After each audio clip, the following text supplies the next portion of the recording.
Hello friends.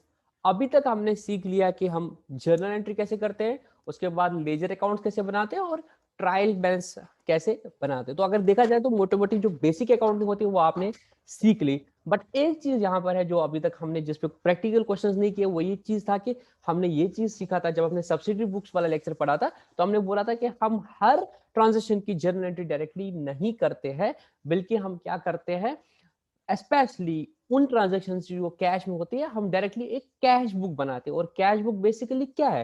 Cash book कुछ नहीं है, एक कैश अकाउंट है। तो इस क्रक्स जो हमारा अकाउंटिंग का अभी तक ये था कि ऐसा नहीं है कि हम हर ट्रांजेक्शन की पहले जर्नल एंट्री करेंगे उसके बाद लेजर में पोस्ट करेंगे। तो हमने बोला था जो ट्रांजेक्शन कैश में हो जाएंगी उनकी हम जर्नल एंट्री नहीं करते हैं और डायरेक्टली कैश अकाउंट में लेते हैं। ऐसा क्यों करते हैं? क्योंकि most of the transaction cash में होती है। हम क्यों बोलते थे? हम बोलते थे पहले हम जर्नल एंट्री करेंगे नॉर्मली और फिर जाके अपने अपने लेजर अकाउंट में लेंगे। जबकि हमें पता है कि ये ट्रांजेक्शन कैश अकाउंट में जानी है, हम टाइम बचाने के लिए क्यों ना डायरेक्टली उन ट्रांजेक्शन को कैश अकाउंट में ले ले और वहां से फिर जो दूसरा अकाउंट होगा उसकी अकाउंटिंग एंट्री करेंगे, जो हमने सब्सिडरी बुक्स में मैंने थोड़ा सा टच कर दिया था कि कैश की जितनी भी ट्रांजेक्शन होगी वो हम कैश अकाउंट में रखेंगे। और फिर जो दूसरा पार्ट होता है कि लेजर में पोस्ट करना, कैश की एंट्री तो पोस्ट हो ही, बट एक ट्रांजेक्शन में कैश ही तो इन्वॉल्व नहीं होगा, दूसरा अकाउंट भी इन्वॉल्व हो सकता है। तो फिर हम कैश बुक को बेसिस बना के ही हम क्या करेंगे, दूसरे अकाउंट में उस पोस्टिंग करेंगे। जैसे आपने कर दिया cash account debit to capital account, तो आप डायरेक्टली कैश बुक में एंट्री करोगे। अब रही बात कि कैश बुक में तो कैश अकाउंट तो डेबिट हो गया, अब दूसरी चीज क्या करेंगे, कैपिटल अकाउंट को क्रेडिट करना। तो फिर हम कैपिटल अकाउंट ही बनाते हैं। तो इससे हमारा टाइम बच जाता है कि वो जर्नल एंट्री से पहले कैश बुक में एंट्री करना, फिर लेजर में अकाउंट करना। तो वो जर्नल एंट्री करना भी बच गया, कैश अकाउंट में करना भी बच गया, एक ही चीज हमें करनी पड़ी और फिर जाके हम कैपिटल अकाउंट में कर दिया। ये चीज हमने थ्योरेटिकली सब्सिडरी बुक में पढ़ा था, बट कैश बुक को हम अलग से नहीं पढ़ा था। आज के लेक्चर में हम क्या करेंगे, हम कैश बुक और उसके जितने भी टाइप्स हैं उनको समझेंगे और उनके प्रैक्टिकल क्वेश्चंस करने की कोशिश करेंगे। ये हमारा आज का टारगेट रहेगा। होपफुली आज पूरा ना होके कुछ जो बचेगा इसका, जैसे पेटी cash book one of the types of the cash book है, उसको हम अगले लेक्चर में करेंगे। बट कोशिश करेंगे मोटा मोटी जो कैश बुक है वो हम आज ही कंप्लीट करेंगे। तो मैं जरा आपको अपनी बुक के लेता हूँ कि आपको क्या एक्सपेक्टेशन है इंस्टीट्यूट की। ये किन के लिए रिकॉर्ड हो रहा है आप देखो, प्ले लिस्ट में रखा है, बट बाज़ाब्ता नाम ये सीए फाउंडेशन के बच्चे हैं, तो उन्हीं को ये चीज देखनी है। कोई और अगर एसएसबी या कोई और उनको नहीं देखना, उनके लिए अलग से उनके प्ले लिस्ट में लेक्चर्स मौजूद हैं। हम जरा बुक को देखते हैं। तो अगर आप यहाँ पे भी देखोगे, यहाँ पे भी अगर आप देखोगे तो आपको यहाँ पे भी पता चला है कि इंस्टीट्यूट की आपसे क्या एक्सपेक्टेशन है। You should be able to understand that cash book is a type of what, subsidiary book but treated as a principal book. आपको इस लेक्चर के बाद ये चीज पता होनी चाहिए। तो क्या आपको ये पता है? The answer is yes. जब हमने सब्सिडरी बुक वाला लेक्चर पढ़ा था वहां पे हमने बोला था कि हम क्या करते हैं, डिफरेंट सब्सिडरी बुक्स बनाते हैं जहां पे पर्टिकुलर ट्रांजेक्शंस को उनमें रखते हैं। जैसे क्रेडिट परचेज को हम परचेज में रखते हैं, परचेज बुक में रखते हैं, क्रेडिट सेल को हम सेल्स बुक में रखते हैं और कैश ट्रांजेक्शन को हम कैश बुक में रखते हैं। तो उससे तो क्लियर हुआ, तो वो सब्सिडरी बुक है कैश बुक। या ऐसे बोलो बुक ऑफ ओरिजिनल एंट्री है, पहली एंट्री अकाउंटिंग एंट्री अगर किसी ट्रांजेक्शन की कैश में होती है तो कैश बुक में होती है, तो ये सब्सिडरी बुक है। और it is as well as principal book. Principal book ledger account को बोलते हैं। तो कैश बुक क्या है? ये तो एक अकाउंट भी है, तो ये जर्नल का काम भी करता है और लेजर का काम भी करता है। तो तभी इससे आपको समझ आया कि ये सब्सिडरी बुक भी है और प्रिंसिपल बुक भी है। उसके बाद आपको क्या करना है, be familiar with various kinds of cash books, that is simple column cash book, two column cash book and three column cash book. इसको हम पढ़ेंगे कि सिंगल कॉलम कैश बुक क्या होता है, डबल कॉलम कैश बुक क्या होता है और ट्रिपल कॉलम कैश बुक क्या होता है। ये एक्सपेक्टेशन और आपकी ये एक्सपेक्टेशन है कि single column, double column, triple column cash book को कैसे बनाते हैं और कैसे कैश बुक को बैलेंस करते हैं। बहुत आसान है। जिस तरह से हमने लेजर अकाउंट में क्वेश्चन किया था उनको बैलेंस करते हैं, इसी तरह से हम कैश अकाउंट को भी बैलेंस करते हैं। Total of debits, total of credits को टोटल करके फिर जो लेसर साइड होता है वहां पे बैलेंसिंग करते हैं। ठीक है। और आपने क्या सीखना है इस चैप्टर से, पेटी कैश बुक क्या होता है, उसके एडवांटेजेस क्या है और वो कैसे बनाते हैं और इनके बेसिस पे कैसे लेजर अकाउंट बनते हैं, उनको थोड़ा सा टच करेंगे। हालांकि मैंने थोड़ा आपको सब्सिडरी बुक वाले लेक्चर में ये चीज थोड़ी सी बोली थी और लेजर में भी ये चीज मैंने आपको बोली थी। और आपको accounting of credit and debit sales transaction ये भी बहुत आसान है। ये आपसे एक्सपेक्टेशन है इस पूरे चैप्टर में। ठीक है। तो हम जरा बोर्ड का इस्तेमाल करेंगे। तो आज हमने जो पढ़ना है वो है कैश बुक। ठीक है।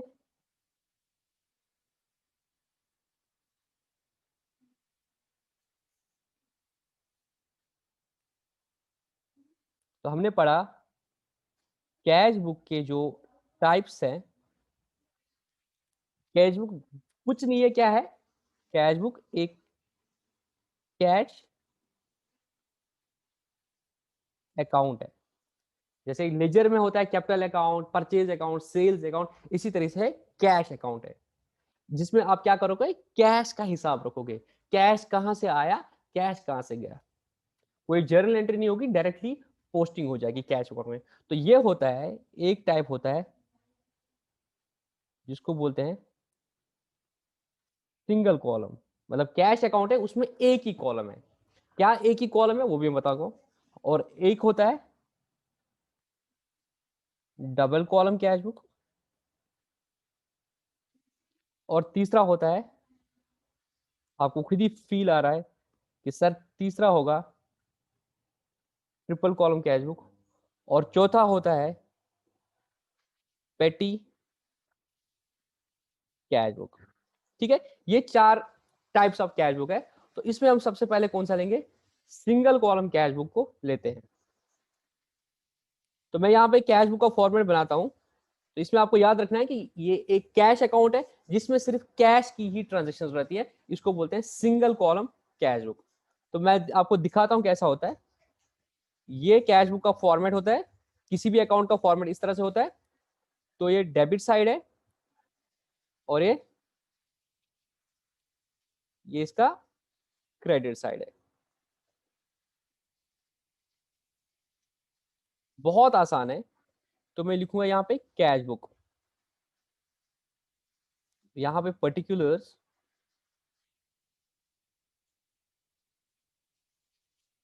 Amount, particulars amount. और किसी भी अकाउंट को क्या होता है, left hand side is the debit hand side, right hand side is the credit hand side. अब देखो किस तरह से कैश बुक बनाएंगे। सपोज पहली ट्रांजैक्शन हो गई, मैं यहाँ पे पहली ट्रांजैक्शन लिखता हूं, brought cash ₹5 lakh in business. एक बंदे ने बिजनेस स्टार्ट किया और उसमें 5 लाख रुपया कैश लाया। तो आप अकाउंटिंग एंट्री क्या करोगे? अगर इसकी जर्नल एंट्री करोगे तो आप बोलोगे कैश लाया है बिजनेस में, और किसने लाया है। तो आप अगर इसकी जर्नल एंट्री करोगे, अब आप बोलोगे कि सर एक तो कैश अकाउंट इन्वॉल्व हो गया, और ये मालिक ने पैसा लाया, तो इसको बोलते हैं कैपिटल। फिर क्या करते हो आप बोलते हो कि सर कैश जो है ये रियल है, और कैपिटल जो है कैपिटल पर्सनल है। और फिर बोलते हो कैश आया बिजनेस में, क्योंकि बिजनेस का देखते हैं तो कैश अकाउंट को डेबिट करना है। और कैपिटल पर्सनल है, पर्सनल उनका क्रेडिट है गिवर, तो ओनर को हम क्रेडिट करेंगे, तो कैपिटल को क्रेडिट करेंगे। तो आप एंट्री बोलते हो कि सर इसकी जर्नल एंट्री होनी चाहिए थी cash account debit to capital account. ये एंट्री होनी चाहिए थी 5 लाख। बट अब आपने क्या करना है, टाइम बचाने के लिए आपने कहीं पे रिकॉर्डिंग नहीं करनी ट्रांजेक्शन की, directly cash book cash transaction है, तो जर्नल एंट्री करने की जरूरत है नहीं। डायरेक्टली पोस्टिंग करो लेजर लेजर कैश अकाउंट में, या जो कैश बुक है। तो आप बोलते हो cash account debit to capital account. तो आपने डायरेक्टली इसकी रिकॉर्डिंग कर दी कैश बुक में, cash account debit to capital account 5 lakh. ठीक है, तो ये टाइम जो था, ये टाइम आपका बच जाया, ये स्पेस आपकी बच गई। और most of the transaction cash में होती है, तो आपको पहले सबकी जर्नल एंट्री करके उसके बाद कैश अकाउंट में लेने की जरूरत नहीं है। आपने डायरेक्टली कैश ट्रांजेक्शन को कैश अकाउंट में, उसके बाद फिर दूसरा अकाउंट रहा कैपिटल अकाउंट, तो कैपिटल अकाउंट में फिर आप क्रेडिट करोगे। सपोज उसके बाद आपने क्या कर दिया, आपने परचेज कर दी।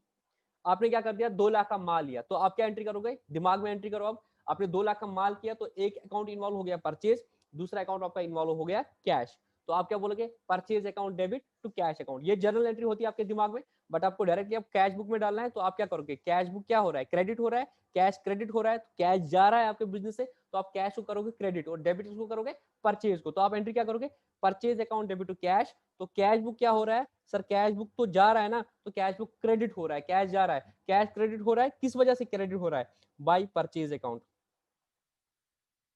2 लाख रुपया।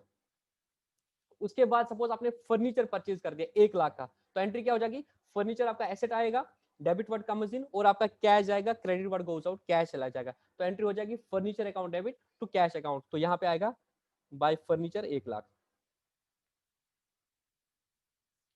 उसके बाद सपोज आपने सेल्स कर दी 1 लाख की, तो सेल्स की एंट्री क्या हो जाएगी, सर एंट्री हो जाएगी, कैश आएगा आपके पास और आपका रेवेन्यू है सेल, तो cash account debit to sales account, cash account debit to sales account 1 lakh रुपए, ये आपने अभी तक कर दिया। और सपोज आपने सैलरी दे दी एम्प्लॉइज की, आपने सैलरी दे दी एम्प्लॉय की, आपने रेंट दे दिया, जितने भी आपके खर्चे हो गए, सपोज वो टोटल एक्सपेंसेस में रखूंगा 1 लाख हो गए, तो आप क्या बोलोगे, बाय एक्सपेंसेस 1 लाख, ये आपने पूरा कर दिया। सपोज ये आपने 1 मंथ में कर दिया। अब आप जानना चाहते हो कि आपका कैश का कितना बैलेंस है, तो आप क्या करते हो, सर हम लेजर अकाउंट्स को बैलेंस करते हैं। क्या करते हैं सर, हम लेजर अकाउंट्स को बैलेंस करते हैं। कैसे करते हैं सर, हम डेबिट साइड और क्रेडिट साइड को है, इनको टोटल करते हैं। At the end of the month अगर हम जानना चाहिए हमारे पास कैश का बैलेंस कितना, हम टोटल करते हैं और देखते हैं बड़ा साइड कितना है, 5 और 1 6 लाख हो गया, ये 2 और 1 3 और 1 4 लाख हो गया। तो इट मीन आपके बिजनेस में जो कैश आया 5 लाख और 1 lakh, total cash during the period 6 lakh आया, और गया कितना, 2 और 1 3 और 1 4 लाख। 6 लाख का कैश बिजनेस में आया, 2 लाख 4 लाख का कैश गया, तो कितना बैलेंस होना चाहिए सर, अभी हमारे पास 2 लाख का कैश होना चाहिए। तो वही करते हैं, ये कितना आया 5 और 1, सर 5 और 1 आया 6 लाख, और यहां से भी बैलेंस करने के लिए तराजू में क्या डालेंगे, 6 लाख डालेंगे, तो कितना कम पड़ा ये, 2 लाख।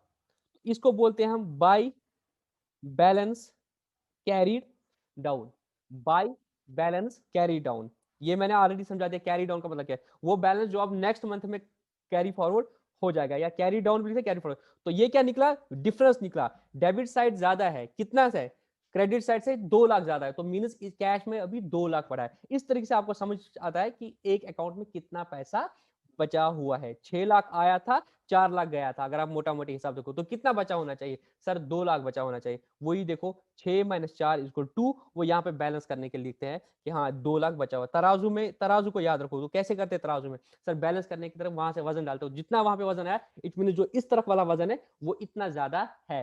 एक तरफ से मुर्गा डाला और दूसरी तरफ से परमाना डाला, क्या बोलते हैं उसको, वेट, ठीक है।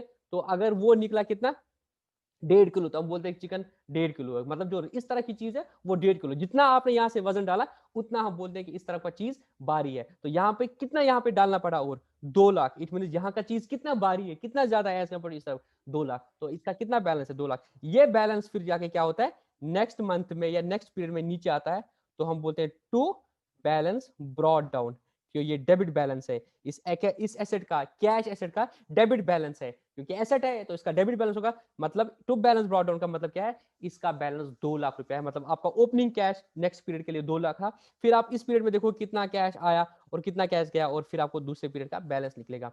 ये है किस तरह से हम एक अकाउंट को बनाते हैं। पर यहाँ पे मैंने आपको जो चीज बतानी थी वो ये थी कि यहाँ पे अगर तुम देखोगे, अगर तुम यहाँ पे एक चीज देखोगे, यहाँ पे अगर तुम एक चीज देखोगे जो मुझे आपको बतानी है,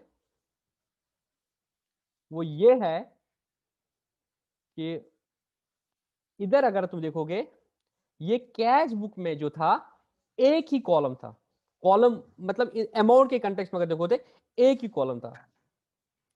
तो अगर मैं हाईलाइट करूंगा तो ये एक कॉलम था, कैश का कॉलम था, और ये इसका क्रेडिट साइड था। तो यहां पे अगर देखोगे सिर्फ एक ही अकाउंट इन्वॉल्व हुआ, कैश अकाउंट, इसको बोलते हैं हम सिंगल कॉलम कैश बुक। क्या बोलते हैं इसको, सिंगल कॉलम कैश बुक, जहां पे सिर्फ एक ही अकाउंट बनाते हैं हम, कैश अकाउंट। अब बोलोगे आप सर डबल कॉलम में क्या होगा, देखो अब डबल कॉलम में क्या होगा, इसको मैं साइड लेता हूं। अब देखो बिजनेस में यहां पे एक, मैं थोड़ा सा डिबेटेबल इशू यहां पे छेड़ रहा हूं, बट आई होप कि आप कंफ्यूज नहीं हो जाओगे।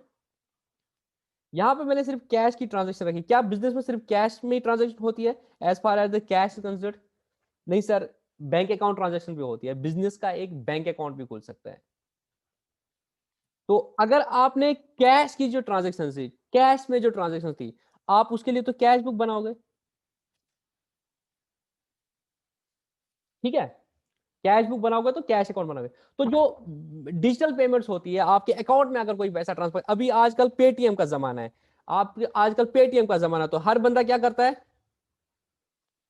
हर बंदा क्या करता है, आप दुकानदार के पास जाते हो, मे बी जम्मू कश्मीर में अभी कम हो रहा है बट यहाँ पे तो फ्रीक्वेंटली होता है। आप जाते हो, भैया पेटीएम यूज करते हो, directly mobile to mobile transfer होता है, ठीक है, मतलब अकाउंट टू अकाउंट ट्रांसफर होता है। तो वहां पे जो ट्रांजेक्शन होती है वो तो थ्रू बैंक अकाउंट होती है। तो हम जो बोलते थे कि मैक्सिमम ट्रांजेक्शन कैश में होती है, बट डिजिटलाइजेशन या प्रैक्टिकल लाइफ में क्या होता है, सिर्फ कैश में नहीं होती है, बैंक में भी होती है। तो आपका बैंक अकाउंट भी इन्वॉल्व हो रहा है। तो आपका कहने का मतलब क्या है, कैश बुक का तो आप कैश बुक बनाओगे अलग से और बैंक अकाउंट अलग से बनाओगे।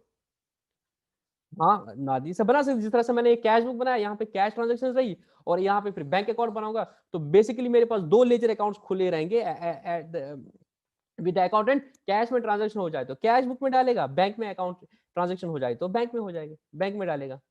और फिर इसको रिकंसाइल करना पड़ेगा, फिर कैश का बैलेंस लिखेगा, बैंक का बैलेंस लिखेगा, फिर जमा करके कहीं पे लिख देगा कि कैश का इतना बैलेंस है, बैंक का। तो क्या इस चीज को हम स्ट्रीमलाइन कर सकते हैं? द आंसर इज यस, हम इसको स्ट्रीमलाइन कर सकते हैं। दो अलग अलग अकाउंट बनाने के बदले हम एक ही अकाउंट में दो कॉलम रखेंगे, एक कैश का कॉलम, एक बैंक का कॉलम, और साथ साथ में एक ही बुक में अकाउंटिंग एंट्री हो जाएगी और उससे हमारा टाइम बच जाएगा। देखो किस तरह से होता है। यहाँ पे एक मतलब एक बहुत ही कंट्रोवर्शियल चीज मैं यहाँ पे बोल रहा हूँ, हालांकि कंट्रोवर्शियल नहीं है, बच्चों को कंफ्यूजन होती है, उसको मैं भी यहाँ पे टच करूंगा, तो प्लीज बियर विद मी। देखो, मैं अगेन यहाँ पे क्या करता हूँ, मैं एक अकाउंट बनाता हूँ और इस बार मैं क्या करता हूँ, इस बार मैं दो कॉलम डालता हूँ।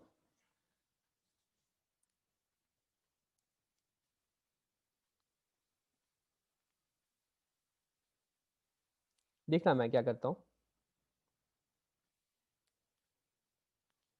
यहाँ मैंने लिखा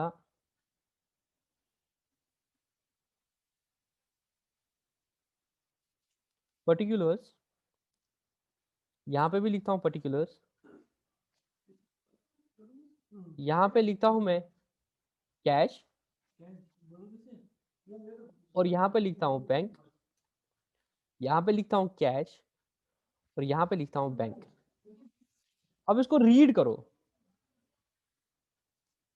अब इसको अगर रीड करोगे आप तो आपको पता चलेगा यहाँ पे क्या हो रहा है बेसिकली।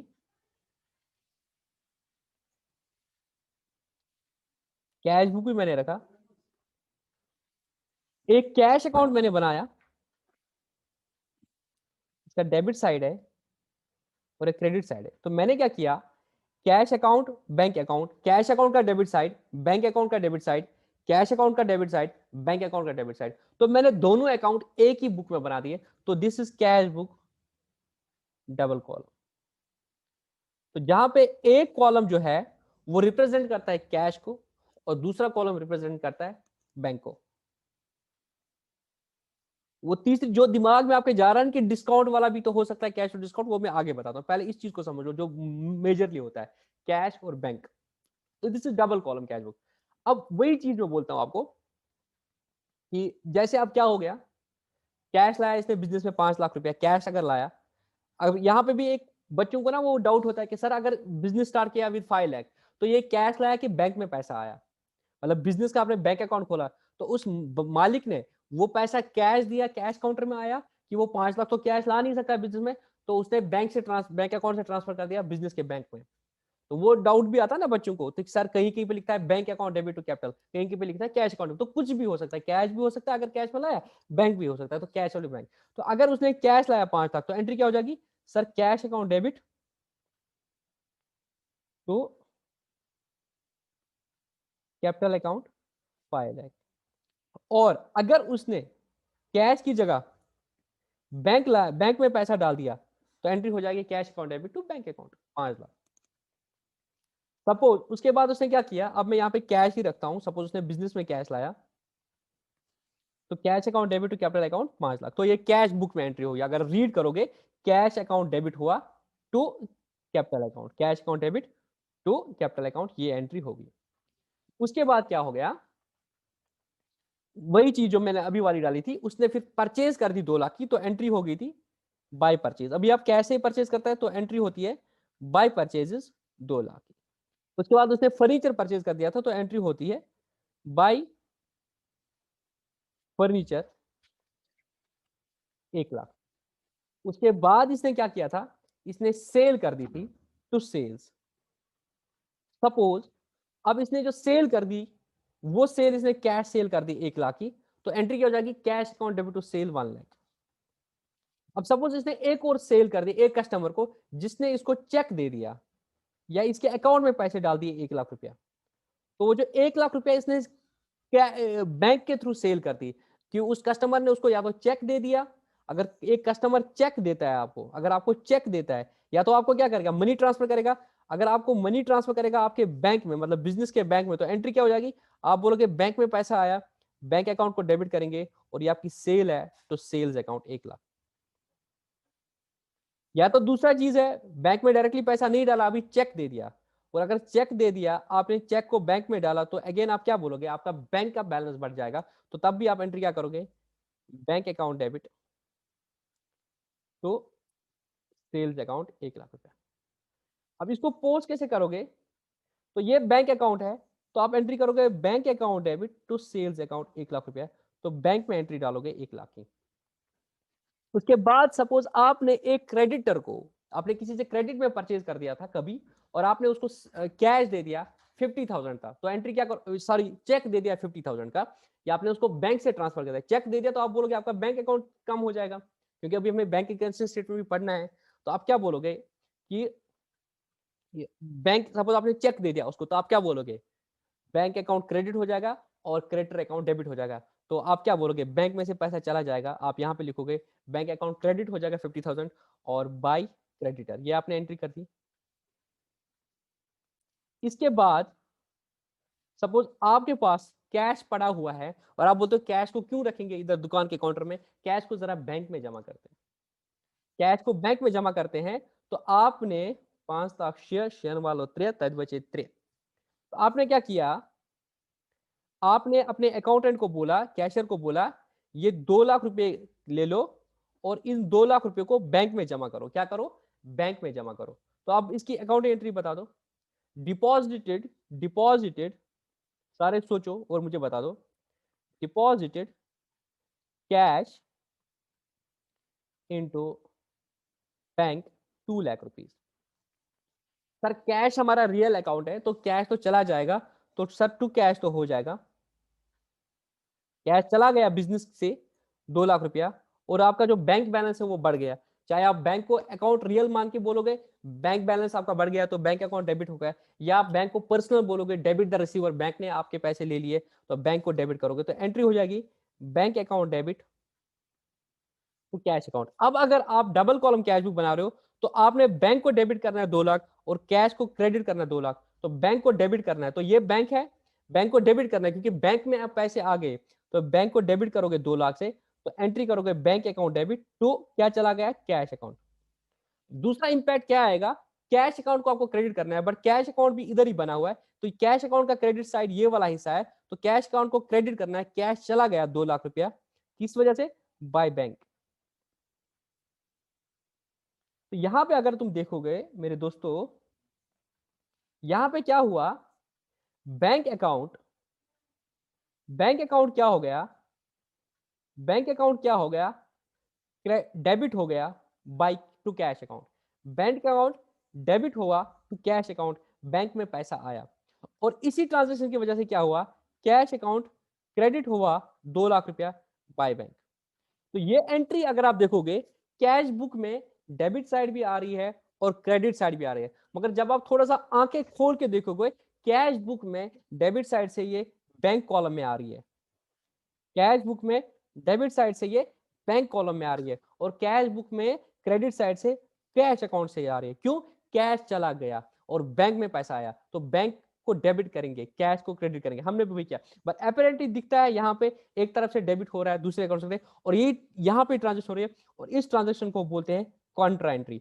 एक्चुअली यहाँ पे एक और फोल्डर, वो कॉलम बनता है जिसको हम लेजर फोलियो बोलते हैं, कि लेजर में ये ट्रांजेक्शन कहाँ पे होगी फिर, क्योंकि ये अगर आपने कर दिया ये कैपिटल अकाउंट, तो जर्नल तो बनेगा नहीं कुछ इसका, कैश बुक में बना, तो लेजर फोलियो में कैपिटल तो कहीं पे मेंशन करोगे, कहाँ पे होगा, सेल्स में कहाँ पे एंट्री हो जाएगी, तो ये वाली एंट्री क्या हो जाएगी, क्या ये कहीं लेजर पे हो जाएगी, नहीं सर, इसका कैश को क्रेडिट करना, तो कैश कहाँ है सर, कैश का अकाउंट भी तो यही है, तो यहाँ पे कैश का अकाउंट है, तो इसको लिखते हैं लेजर फोलियो में कॉन्ट्रा सी, तो इस एंट्री को बोलते हैं कॉन्ट्रा एंट्री। आई होप आपको कॉन्ट्रा एंट्री समझ आई।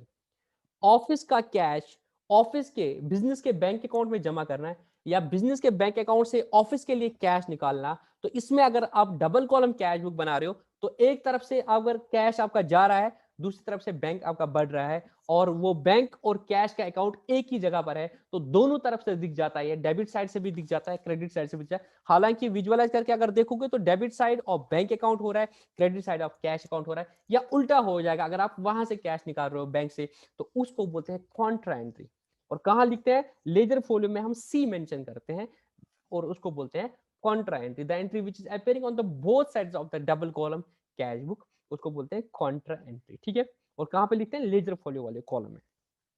या उल्टा हो सकता है, आपने आप बैंक से निकाले 1 लाख रुपया, तब क्या होगा, अगर आपने बैंक से 1 लाख रुपया निकाला तो एंट्री क्या हो जाएगी, और वो कैश लाया आपने तो एंट्री हो जाएगी cash account debit to bank account. तो cash account debit to bank account 1 lakh रुपया, और बैंक से 1 लाख रुपया निकल गया तो बैंक अकाउंट क्रेडिट हो जाएगा बाय कैश 1 लाख रुपया, और ये भी आपकी कॉन्ट्रा एंट्री है। इसके बाद आप क्या करते हो सर, इसके बाद हम अकाउंट को क्या करते हैं, बैलेंस करते हैं कि हमारे पास कितना बैलेंस बचा हुआ है, तो हम इनको बैलेंस करते हैं, डेबिट और क्रेडिट्स को बैलेंस करते हैं, और हम इस नतीजे पे पहुंचते हैं। मैं आपको बताता हूँ, 5 लाख शतक 7 जिद 5, तो ये 7 लाख हो गया, इसको भी मैं 7 लाख लिखता हूँ, और यहाँ पे आपका बैलेंस आएगा 7 में -5, तो आपका बैलेंस आएगा 2 लाख रुपया। बैलेंस आपका कैश में 2 लाख रुपया है, और बैंक का अगर देखा जाएगा, बैंक में पहले 1 लाख रुपया सेल्स का आ गया जो डेटर ने दे दिया, और 2 लाख रुपया आपने यहाँ से आया कैश जो आपने बैंक में जमा कर दिया, जो आपके पास कैश था 3 लाख, 3 में से 50,000 आपने क्रेडिटर को दिए, और 1.5 लाख 1 लाख रुपया आपने कैश निकाला था, तो 1.5 लाख रुपया निकाला, 3 लाख रुपया भरा था, 1.5 लाख रुपया निकाला, तो कितना बचा 1.5L, टोटल हो गया ये 3 लाख 3 लाख। तो आपका बैलेंस निकला है अभी, आपका कैश बचा हुआ है 2 लाख, और बैंक में आपका पड़ा हुआ है 1.5 लाख रुपया। इस तरह से आप बैलेंसिंग करते हो तो आपको दोनों अकाउंट का बैलेंस पता चलता है, और इस यहाँ पे आपने जब दोनों अकाउंट्स बना लिए एक ही जगह, तो इसको बोलते हैं डबल कॉलम कैश बुक। क्या बोलते हैं, डबल कॉलम कैश बुक। अब वो बोलोगे सर ट्रिपल कॉलम में क्या होता है, अगर आप देखोगे अब यहाँ पे इसी का एक्सटेंशन है, कैश बुक और बैंक बुक को साथ साथ बना के ट्रिपल कॉलम भी कैश बुक है, जिसमें तीसरा कॉलम जो आता है डिस्काउंट का कॉलम आता है, क्योंकि कैश और मेजरली ट्रांजेक्शन कैश और बैंक में हो रही है, और फिर कहां पे ट्रांजेक्शन हो जाएगी, कस्टमर से, कस्टमर ने पैसा दे दिया या कस्टम क्रेडिटर को दे दिया पैसा, और वहां पे कभी कभी क्या होता है, डिस्काउंट वाली एंट्रीज आती है। अगर आपका कस्टमर है और अगर आपने उसको कैश डिस्काउंट दिया, ट्रेड डिस्काउंट की बात नहीं कर रहा हूं, क्योंकि ट्रेड डिस्काउंट जो है, ट्रेड डिस्काउंट जो है वो आपका क्या बनेगा, वो कहीं पे रिकॉर्ड नहीं होता है। स्टूडेंट्स ये बात मैंने आपको ऑलरेडी बोली है कि ट्रेड डिस्काउंट की कोई अकाउंटिंग एंट्री नहीं होती है, क्योंकि अगर गुड्स का लिस्ट प्राइस 1,000 रुपया है और ट्रेड डिस्काउंट चल रहा है अमेजोन या कहीं से 300 का 30%, तो 300 का, तो वो बोलेंगे सेल प्राइस 700 है, और यहां पे अगर आपने कुछ कैश डिस्काउंट दे दिया 100 का, अगर आपने कैश डिस्काउंट दे दिया 100 का, तो वो आपका क्या बनेगा, वो आपका बनेगा, वो 100 रुपए का जो आपका डिस्काउंट है वो आपका कैश डिस्काउंट होगा, और कैश बुक में एंट्री कैश डिस्काउंट की होगी, बुक्स में कैश डिस्काउंट की एंट्री हो जाएगी, ट्रेड डिस्काउंट की एंट्री नहीं हो जाएगी।